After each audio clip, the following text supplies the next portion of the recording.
Hello student last video में question number 20 तक मैंने आपको हिंट दे दिया था 20 तक क्वेश्चन कैसे होने। अब मैं इस वीडियो में क्वेश्चन नंबर 21 से शुरुआत करूंगा, ठीक है। Sorry, question number 21 exercise 3.3। Question number 21 question है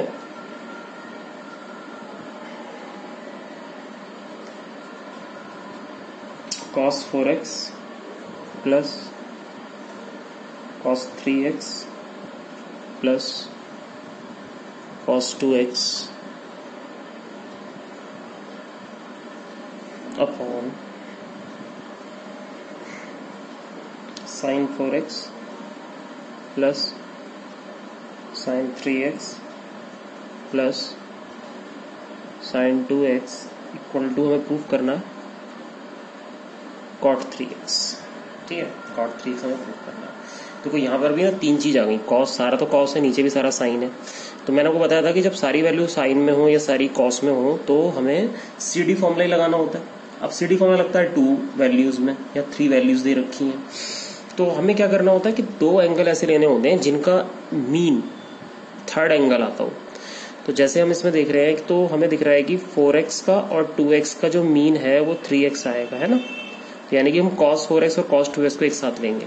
सिमिलरली साइन यहाँ 4x है, यहाँ 2x है, इन दोनों का जो मीन है ये 3x आएगा। तो इसका मतलब है sin 4x और sin 2x नीचे एक साथ लिए जाएंगे, ठीक है। तो इस तरह से इनकी पेयरिंग कर लेते हैं। cos 4x plus cos 2x एक साथ ले लेते हैं। cos 3x as it is आ जाएगा upon sin 4x sin 2x एक साथ आ जाता है plus sin 3x as it is आ गया, ठीक है भाई। अब लगाओ formula cos c plus cos d का और नीचे लगेगा sin c plus sin d का फॉर्मूला, ठीक है। cos c plus cos d क्या होता है 2 cos c plus d by 2 4x plus 2x कितना हो गया 6x upon 2 cos c plus d by 2 into cos 4x minus 2x upon 2 यानी कि 2x अपॉन 2, बाकी कितना है प्लस cos 3x अपॉन sin c plus sin d 2 sin c plus d by 2 sin c plus d by 2 into cos c minus d by 2 plus sin 3x as it is, ठीक है। तो आपका जो numerator है वो कितना आ गया 2 cos 3x cos x cos 3x और आपका डिनोमिनेटर है वो कितना आ गया 2 sin 3x cos x sin 3x, है ना। कैंसिल हो गया ना, 2 3 जा 6 2 3 जा 6 2 1 जा 2 2 2 1 जा 2 2 3 जा 6। अब देखो बेटा न्यूमरेटर में से cos 3x कॉमन आ रहा है और डिनोमिनेटर में से sin 3x कॉमन आ रहा है, इन्हें कॉमन ले लिया।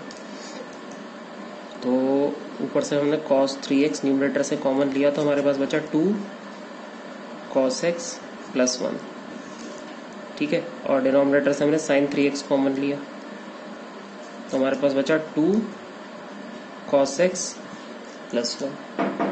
ये दोनों कैंसिल हो गए तो हमारे पास वैल्यू क्या आ गई cos 3x अपॉन sin 3x cos 3x अपॉन sin 3x। तो हमारा आंसर आ गया cot 3x which is required solution, ठीक है। इस तरीके से इसको एक बार आप देख लो, सॉल्यूशन को फिर आगे बढ़ते हैं।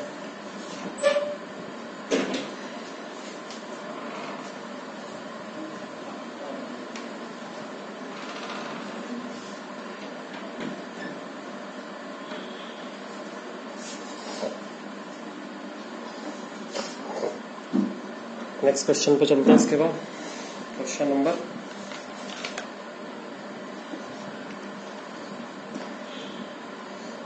नेक्स्ट क्वेश्चन आएगा हमारा क्वेश्चन नंबर 22,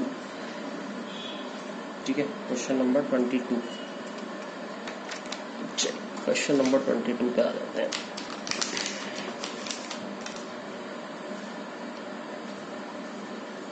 क्वेश्चन नंबर 22 क्या है, हमें प्रूफ करना है cot x into cot 2x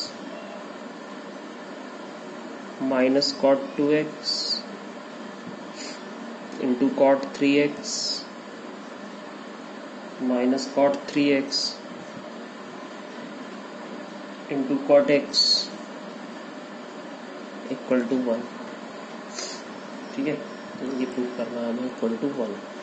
ऐसे केसेस में क्या करते हैं, जब हमारे पास क्वेश्चन में कॉट में पूरा क्वेश्चन होता है, पूरा क्वेश्चन कॉट में हो या पूरा क्वेश्चन tan में हो, तो ऐसे क्वेश्चन को करने का जो सबसे आसान ट्रिक है वो ये है कि देखो सबसे बड़ा एंगल कौन सा है इसमें, 3x है, सबसे बड़ा एंगल 3x है। उसके बाद बाकी के दोनों एंगल कौन से हैं, x 2x है ना, बाकी दोनों एंगल तो x और 2x ही है ना, सबसे बड़ा एंगल 3x है, सबसे बड़ा एंगल 3x है। तो हम 3x को इस फॉर्म में लिख सकते हैं क्या, 2x प्लस x, बिल्कुल लिख सकते हैं। तो हमने क्या करा, सबसे बड़ा एंगल को लिया 3x और इसे लिखा 2x प्लस x। ये काम केवल आप क्वेश्चन जब लगाना स्ट्रिक को, जब क्वेश्चन कॉट में हो या tan में हो, तब हम ऐसा कर सकते हैं। अब हमने क्या करा, taking cot on both side, taking cot on both side, तो cot 3x into cot 2x plus x। अब यहाँ पर एक आइडेंटिटी हमें याद होनी चाहिए, cot a plus b. Cot a plus b का फॉर्मूला होता है cot a into cot b minus 1 upon cot a plus cot b, ये फॉर्मूला होता है। ठीक है, तो यहाँ पर ये कॉट a प्लस b बन गया, तो यहाँ तो मैं लिख देता हूँ कॉट 3x, ये तो कॉट 3x हो गया। और ये कॉट a प्लस b का फॉर्मूला बनेगा cot a into cot b यानी कि कॉट x, फिर माइनस 1 अपॉन में कितना, cot a plus cot b यानी कि cot 2x plus cot x। अब ये इधर आ जाएगा इनटू में पूरा मैटर, क्योंकि हमें ये पूरा एक्सप्रेशन प्रूफ करना है। अब जैसे ही इधर आएगा इनटू में, तो ये हो जाएगा cot 3x into cot 2x, cot 3x into cot x plus cot 3x into cot x equal to cot 2x into cot x minus 1। ठीक है, लेकिन हमें तो प्लस का 1 चाहिए, तो प्लस 1 कैसे लाएंगे, सबसे पहले इजी वाली टर्म को हम इधर शिफ्ट कर देंगे, तो इधर आके माइनस का हो जाएगा, minus cot 2x into cot x plus cot 3x into cot 2x plus cot 3x into cot x is equals to minus 1, है ना। अब क्या करना है, माइनस को कॉमन ले लिया हमने, माइनस कॉमन ले लिया तो ये सारे साइन चेंज हो गए, ये हो जाएगा cot 2x into cot x minus cot 3x into cot 2x, फिर minus cot 3x into cot x is equals to minus 1। दोनों तरफ का माइनस कैंसिल आउट हो गया, तो हमारे पास क्या रह गया, हमारे पास रह गया cot 2x into cot x minus cot 3x into cot 2x minus cot 3x into cot x equal to 1। ठीक है ना, देखो ये तो प्रूफ करना था पूरा हमें, हमारा ये पूरा एक्सप्रेशन प्रूव हो गया, हेंस प्रूफ। ठीक है, ये प्रूव हो गया हमारा पूरा क्वेश्चन। तो ये हमारा क्वेश्चन नंबर 22 सॉल्व हो गया बेटा। ठीक है, तो इस वीडियो में हमने क्वेश्चन नंबर 21 और 22 इसको सॉल्व करा।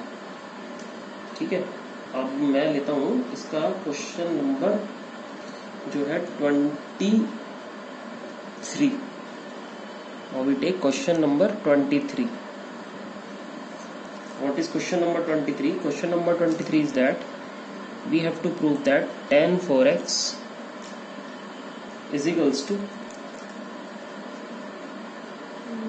4 tan x ब्रैकेट में 1 minus tan square x upon 1 minus 6 tan square x plus tan raise to the power 4x, ये मुझे प्रूफ करना है। ठीक है, तो क्या करेंगे, देखो सबसे पहले तो LHS ही ले लिया हमने, टेकिंग LHS क्या है भाई, tan 4x है। आप ध्यान दो, मैंने अपनी एक आइडेंटिटी प्रूफ भी करवाई थी और मैं याद भी करी थी आइडेंटिटी, tan 2 थीटा, जो भी एंगल यहाँ होता है इसका आधा लेते हैं ना, यहाँ पर 2 tan theta half upon 1 minus tan square theta है, इस एंगल का हाफ ले लेते हैं। अब 2 थीटा की जगह कुछ भी आ सकता है, जो भी एंगल आएगा वो हाफ लेना होता है बस यहाँ। तो ऐसे tan 4x है, tan 4x को हम क्या लिख सकते हैं, इसके इस अकॉर्डिंग लिख सकते हैं हम लोग 2 tan 4x, क्योंकि 4x का हाफ तो 2x हो गया, तो 2 tan 2x upon 1 minus tan square 4x का हाफ 2x, है ना। लेकिन बात तो भी नहीं बन रही, हमारा तो आंसर में एंगल कितना है, हमारे आंसर में एंगल x है, तो यानी कि हमें एक बार फिर आइडेंटिटी लगानी पड़ेगी यही वाली। यहाँ पर भी tan 2x का फॉर्मूला लगेगा और यहाँ पर भी tan 2x का फिर से लगाएंगे फॉर्मूला। तो 2 ऐसी, इसमें tan 2x का फॉर्मूला फिर यही लगाया हमने। 2 tan एंगल 2x है तो हाफ हो जाएगा x upon 1 minus tan square x, ठीक है, अपॉन सेम यहाँ पर भी यही होगा 1 माइनस होल स्क्वायर लगा देते हैं, tan 2x में फिर फॉर्मूला लगाओ 2 tan 2x का half x upon 1 minus tan square x, ठीक है भाई। अब हमें इसे सॉल्व करना है, तो देखो 2 का इंटू तो 2 से हो जाएगा 4 हो गया है, तो 4 tan x upon 1 minus tan square x हो गया, ये हो गया। होल स्क्वायर अगर खोलते हैं तो 4 tan square x upon 1 minus tan square x का होल स्क्वायर, ठीक है। ये सारी वैल्यू मैं पीछे लिख देता हूँ, नेक्स्ट पेज पे यहाँ पर ले लेते हैं। तो हमारे पास जो बचा वो क्या बचा बेटा, यहाँ पर हमारे पास बच गया 4 tan x upon 1 minus tan square x upon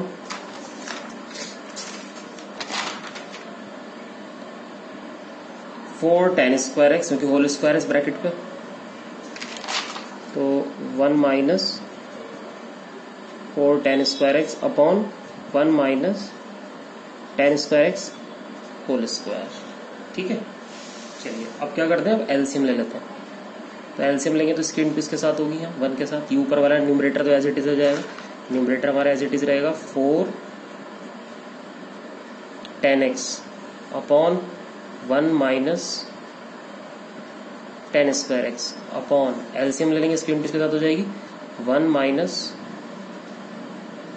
tan square x का whole square minus 4 tan square x upon में क्या आएगा 1 माइनस tan स्क्वायर x का होल स्क्वायर, ठीक है भाई। अब क्या करेंगे, देखो ये पूरा ब्रैकेट है, इससे इसकी एक पावर कैंसिल होगी और जो बच गया वो यहाँ ऊपर इनटू में आ गया, तो कितना आ गया 4 tan x into 1 minus tan square x upon में क्या बच रहा है बेटा, a माइनस बी का होल स्क्वायर, इसको खोल देंगे a माइनस बी का, ये तो पूरा ही कैंसिल हो गया ना, ये तो यहाँ इनटू में आ जाएगा ना, तो होल स्क्वायर खोला a square plus b square minus 2ab, तो माइनस 2 tan स्क्वायर x, और ये कितना है माइनस 4 tan स्क्वायर x, तो ओवरऑल वैल्यू बची 4 tan x into 1 minus tan square x upon 1 plus tan raised to the power 4x, और देखो ये माइनस 4 और जब ऐड हो जाएंगे ना सेम, ये 2 tan स्क्वायर x है, माइनस 4 tan स्क्वायर x है, दोनों के पास वैल्यू सेम है, तो माइनस 6 tan स्क्वायर x। तो देखो ये तो प्रूफ करना था, यही तो लाना था मैं प्रूफ, क्या प्रूफ करना था 4 tan x into 1 minus tan square x, तो हमारा क्या आ गया 4 tan x into 1 minus tan square x upon में क्या आएगा 1 minus 6 tan square x plus tan to the power 4x, तो देखो 1 plus tan to the power 4x minus 6 tan square x, तो ये बात हमारी प्रूव हो गई, ये फॉर्मूला हमारा क्वेश्चन हमारा प्रूव हो गया, ठीक है। तो उम्मीद आपको अच्छे से समझ में आ गया होगा क्या करना। चलिए क्वेश्चन नंबर मैं लेता हूँ इसका 24, बहुत इजी क्वेश्चन है ये। We have to prove cos 4x is equals to 1 minus 8 sin square x into cos square x, ये प्रूफ हमें करना है। cos 4x is equal to 1 minus 8 sine square x cos square x. अब इसको कैसे proof करेंगे भाई, ध्यान से समझना। आप एक बात जानते हो cos के बारे में कि cos 2 थीटा का हमने फॉर्मूला पढ़ा था, जिसमें 1 आता है, प्लस का 1 आता है, वो आता है 1 माइनस 2 साइन स्क्वायर और इस वाले एंगल का हाफ थीटा। ये होता है ना cos 2 थीटा का फॉर्मूला। ये फॉर्मूला हमें यहाँ लगाना है, LHS ले लेना। LHS क्या है हमारा, cos 4x। अब cos 4x को हम क्या लिख सकते हैं इस हिसाब से, 1 माइनस 2 साइन स्क्वायर, इसका एंगल हाफ कर देंगे 2x। आपको समझ में आ गया होगा कि ये वाला फॉर्मूला क्यों लगाया, क्योंकि 1 चाहिए हम स्टार्टिंग में, तो इस वाली आइडेंटिटी में 1 पहले आता है। क्योंकि मैंने आपको बताया था कि cos के जो फॉर्मूले हैं वो 4-5 फॉर्मूले थे, वो कंडीशन के हिसाब से लगते हैं। तो इसमें कंडीशन क्या है कि हमें 1 पहले चाहिए, तो इसलिए मैंने cos 2 थीटा का वो फॉर्मूला लिया जिसमें 1 पहले आता है। ठीक है, तो 1 माइनस 2 साइन स्क्वायर थीटा, तो 2 थीटा एंगल का हाफ हो गया थीटा, यहाँ पर एंगल 4x का 2x हो गया। अब देखो यहाँ पर साइन 2x बन रहा है ये, क्योंकि हमें आंसर में x चाहिए। तो साइन 2x का फॉर्मूला भी हमें पता है, साइन 2x क्या होता है, 2 साइन एंगल हाफ x आ गया, cos एंगल हाफ x आ गया। तो इस फॉर्मूले को यहाँ अप्लाई कर दो, 1 माइनस 2 साइन 2x, ये क्या लिख सकते हो आप, 2 साइन इस एंगल का हाफ x cos एंगल का हाफ x, ऊपर क्या लग रहा है स्क्वायर, होल स्क्वायर ये वाला। अब कितना है, 1 माइनस 2 कितना हो गया, 2 का स्क्वायर हुआ 4 sine square x cos square x, तो कितना आ गया 1 minus 8 sine square x into cos square x। Hence proof. ये तो हमें प्रूफ करना था, देखिए ये प्रूफ हो गया। ठीक है, तो बेटा इस क्वेश्चन तक ही अभी आप कर लो, क्वेश्चन नंबर 24 तक। 25 क्वेश्चन है, ये मैं नेक्स्ट वीडियो में समझाऊंगा, एक बार आप खुद ट्राई करना, इसमें cos 6x को सॉल्व करना है। फिलहाल आप एक्सरसाइज 3.3 को कंप्लीट करें आप किसी भी तरीके से। ठीक है, इंपॉर्टेंट एक्सरसाइज है from the point of view of examination. Okay बेटा, थैंक यू।